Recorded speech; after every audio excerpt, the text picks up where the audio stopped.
Selamat pagi anak-anakku. Assalamualaikum warahmatullahi wabarakatuh. Salam sejahtera untuk kita semua.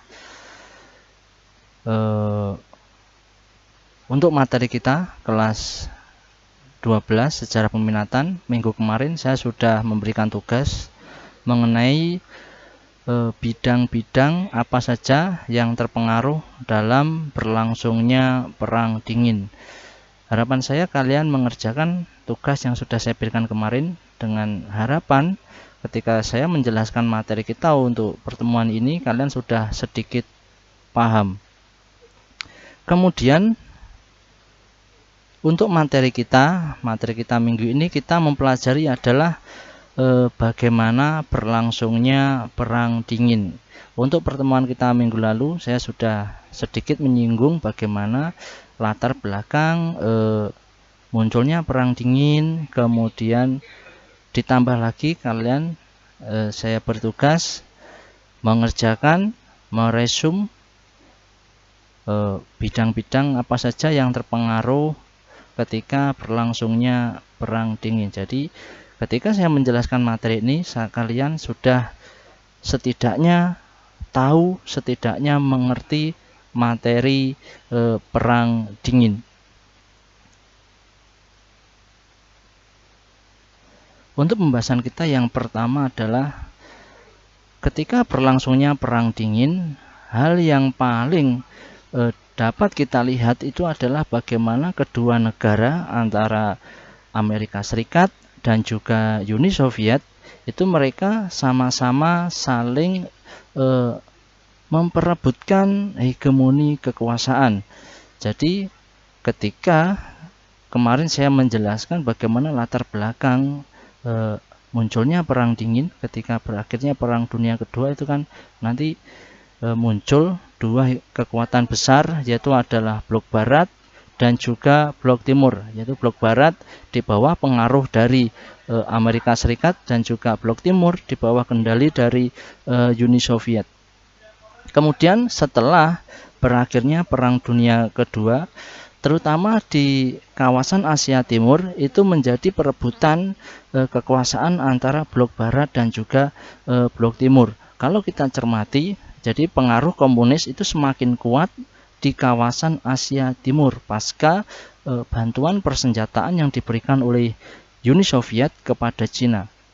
Dampak dari bantuan persenjataan itu kemudian pengaruhnya adalah kawasan negara-negara di kawasan Asia Tenggara, karena memang letak antara Asia Timur dan Asia Tenggara itu berdampingan. Jadi dampaknya adalah negara-negara di kawasan Asia Tenggara kemudian mendapatkan atau terpengaruh oleh komunis, yang ini nanti menjadi ancaman bagi Amerika Serikat karena memang sangat berlawanan dengan Uni Soviet melalui komunisnya.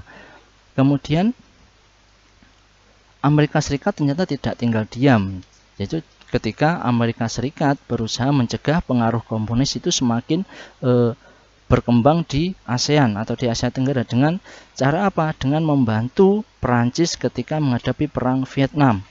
Karena pada waktu itu kan Vietnam sendiri terbagi menjadi dua, Vietnam Utara dan juga Vietnam Selatan. Yang Vietnam Utara itu terpengaruh oleh komunis, sedangkan Vietnam Selatan terpengaruh oleh Amerika Serikat selaku liberalis. Akan tetapi langkah yang dilakukan oleh Amerika Serikat itu ternyata tidak membuahkan hasil, sehingga justru pengaruh komunis di Vietnam semakin kuat, sehingga apa yang dilakukan Amerika Serikat di Vietnam itu hanya sia-sia belaka.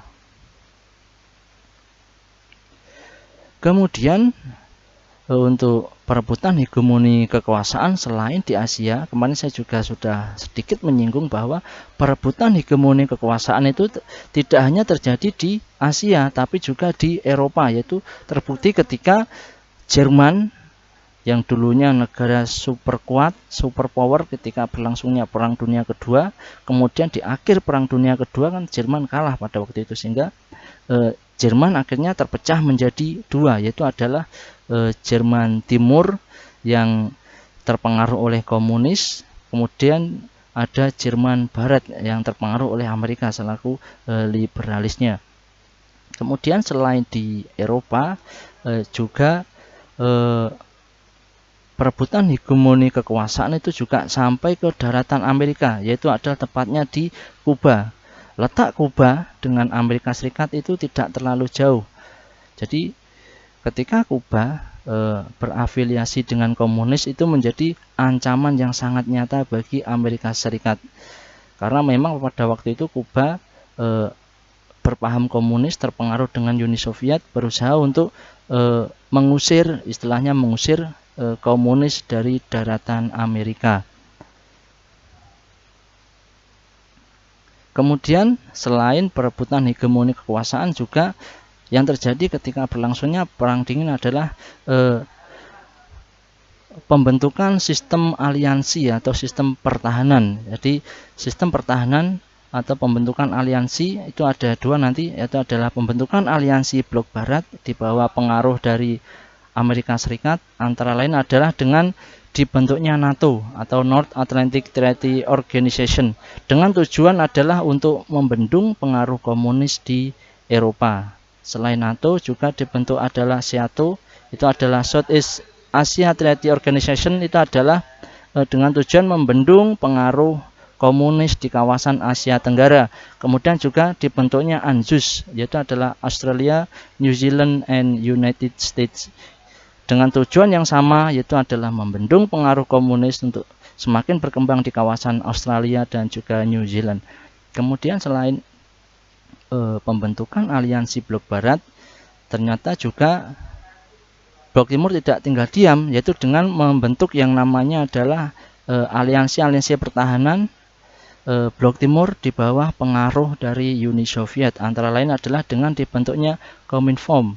Itu adalah suatu wadah bagi partai-partai yang beraliran komunis, partai-partai komunis di Eropa. Kemudian selain itu adalah Pakta Warsawa, itu adalah sebuah aliansi pertahanan negara-negara komunis. Kemarin saya juga sudah sempat menjelaskan bahwa di antara dua aliansi ini, apabila salah satu anggota dari aliansi ini diserang oleh musuh, maka semua anggota dari aliansi ini ikut berperang dalam membantu anggotanya. Jadi kalau misalkan sampai terjadi perang nuklir yang sudah saya katakan kemarin, maka itu benar-benar akan mengancam bagi keberlangsungan hidup manusia.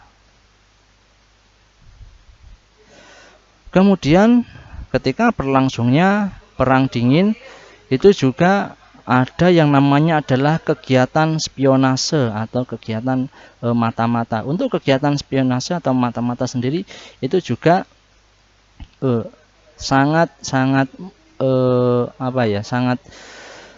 dikhawatirkan apabila dari kedua negara ini mendapatkan informasi mengenai ancaman perang, kemudian kok sampai terjadi perang, maka ya sangat berbahaya sekali untuk negara-negara yang istilahnya non-blok, yang tidak bersekutu, entah itu ke blok timur ataupun blok barat. Kemudian untuk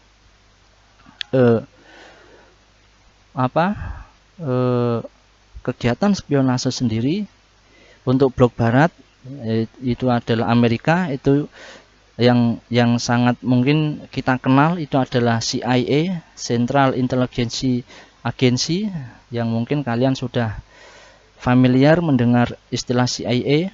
Kemudian juga KGB yang dimiliki oleh blok barat, blok timur, yaitu adalah Komite Gusudarstvenoi Bezopasnosti. Itu adalah agen intelijen dari blok timur, yaitu adalah miliknya Uni Soviet. Kemudian untuk tujuan dari kegiatan spionase itu apa? Yaitu tujuannya adalah menggali informasi dari negara musuh. Misalkan agen dari KGB itu diterjunkan ke Amerika untuk menggali bagaimana Amerika itu, kemudian apa saja yang dilakukan Amerika Serikat, itu nanti informasinya akan dikirim ke Uni Soviet. Begitu juga sebaliknya. Itu adalah kegiatan spionase ketika berlangsungnya Perang Dingin. Kemudian bagaimana usaha-usaha yang dilakukan untuk meredakan perang dingin, karena memang ditakutkan kalau sampai perang dingin ini meletus, memang seperti yang saya katakan, kalau sampai terjadi perang dingin ini meletus, terjadi perang nuklir, ya bisa dikatakan ya sangat membahayakan. Itu bisa negara-negara yang tidak terafiliasi dengan blok timur ataupun blok barat ya akan terkena dampaknya. Kemudian untuk usaha yang dilakukan oleh kedua dari negara adidaya ini antara lain dengan melaksanakan atau menggelar perjanjian SAL, yaitu adalah strategi Arms Limitation Talks, yaitu adalah sebuah perjanjian pembatasan persenjataan strategis. Kemudian yang kedua ada START atau Strategic Arm Reduction Treaty, yaitu adalah sebuah perjanjian pengurangan persenjataan strategi. Jadi inti dari kedua perjanjian ini, entah itu SAL atau START, itu adalah untuk mengurangi penggunaan senjata strategis. Nah, senjata strategis itu ya senjata nuklir tadi. Itu adalah tujuan dari dilaksanakan perjanjian SAL atau START. Kemudian perjanjian SAL 1 itu tanggal 26 Mei 1972 dan SAL 2 tanggal 18 Juni 1979 itu sama-sama ya, positifnya itu adalah sama-sama dapat diterima oleh kedua belah pihak. Dengan hasil dari perjanjian SAL 1, kemudian SAL 2, kemudian perjanjian START, itu hasilnya adalah antara periode tahun 1968 sampai 1982 antara negara Amerika Serikat dan juga Uni Soviet sama-sama berkehendak, sama-sama mengiyakan untuk mengurangi penggunaan senjata nuklir. Jadi perjanjian SAL kemudian START itu akhirnya dapat membuahkan hasil. Kemudian selain usaha yang dilakukan oleh kedua negara itu, juga ada usaha-usaha yang dilakukan oleh negara-negara di kawasan Asia Afrika, yaitu dengan berhasil membentuk kerjasama yang yaitu adalah kerjasama non-blok, yang memang anggotanya kebanyakan adalah dari negara-negara Asia maupun Afrika, karena memang mereka tidak ingin berafiliasi atau mereka tidak ingin bergabung dengan blok barat ataupun blok timur, karena mereka negara-negara di kawasan Asia Tenggara itu tidak menginginkan adanya perang berlanjut setelah perang dunia I, perang dunia kedua. Banyak di negara-negara di Asia Afrika itu mereka menginginkan kemerdekaan, menginginkan kedamaian, juga menginginkan pemerataan ekonomi khususnya. Itu adalah usaha yang dilakukan oleh negara Asia ataupun Afrika yang nanti tergabung dalam kerjasama non-blok. Kemudian langkah selanjutnya adalah usaha yang dilakukan oleh PBB. Kemudian usaha ini tertuang dalam resolusi nomor 255 yang memuat seru-seruan antara Amerika Serikat dan juga Uni Soviet untuk membantu negara-negara non-nuklir yang menjadi korban perang nuklir.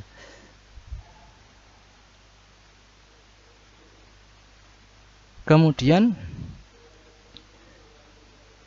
selanjutnya adalah akhir dari perang dingin.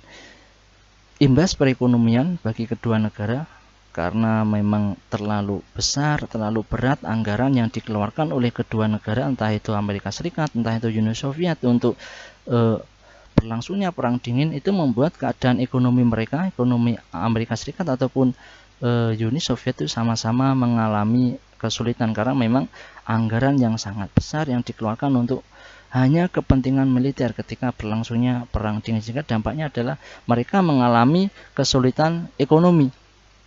Kemudian yang kedua adalah langkah yang diambil oleh Mikhail Gorbachev selaku pemimpin baru dari Uni Soviet, itu meluncurkan glasnost, sebuah keterbukaan dan juga perestroika atau restrukturisasi. Jadi kalau kita paham mengetahui bagaimana komunis itu sendiri, itu adalah sebuah negara yang tertutup, kemudian Intinya mereka tidak mau terpengaruh oleh dunia luar. Itu berusaha dirubah oleh Mikhail Gorbachev.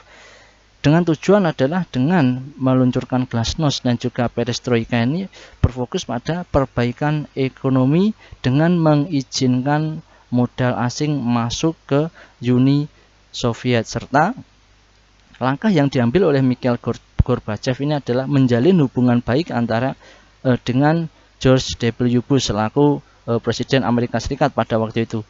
Dan yang menarik di sini adalah menyetujui reunifikasi dari Jerman atau bersatunya Jerman. Ini langkah yang memang mungkin sedikit bertolak belakang dengan bagaimana ketika Perang Dingin berlangsung, ketika bagaimana negara timur, negara blok timur ini berlangsung.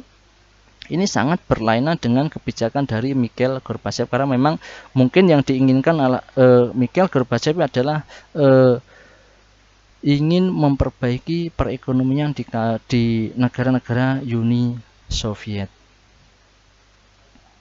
Namun dampak dari kebijakan Uni Soviet, dampak dari kebijakan dari Gorbachev ini ternyata membuat dirinya kehilangan kepercayaan, kehilangan dukungan dari militer Soviet itu sendiri, sehingga negara-negara satelit, negara-negara di bawah kekuasaan dari Uni Soviet itu banyak yang melepaskan diri dari Uni Soviet itu tahun 1989.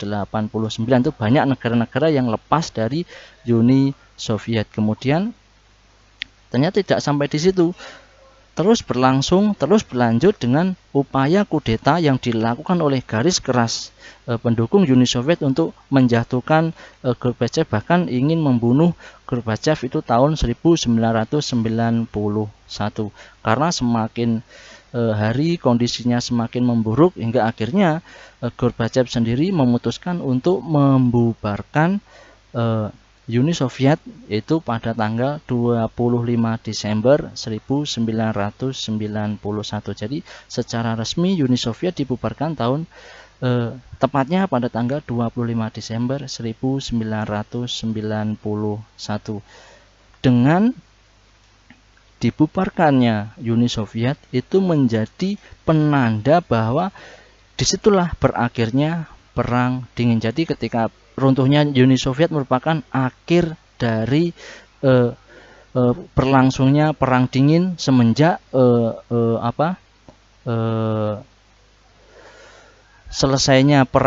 berakhirnya Perang Dunia Kedua tahun 1945 sampai 1991. Itu adalah masa di mana berlangsungnya Perang Dingin. Demikian materi kita untuk hari ini. Kita fokus mempelajari bagaimana berlangsungnya Perang Dingin, kemudian apa saja ya ketika berlangsungnya Perang Dingin, kemudian akhir dari bagaimana Perang Dingin itu berlangsung. Kita sudah membahas untuk hari ini. Saya harapkan kalian selain melihat videonya, kalian juga membaca LKS yang kalian terima.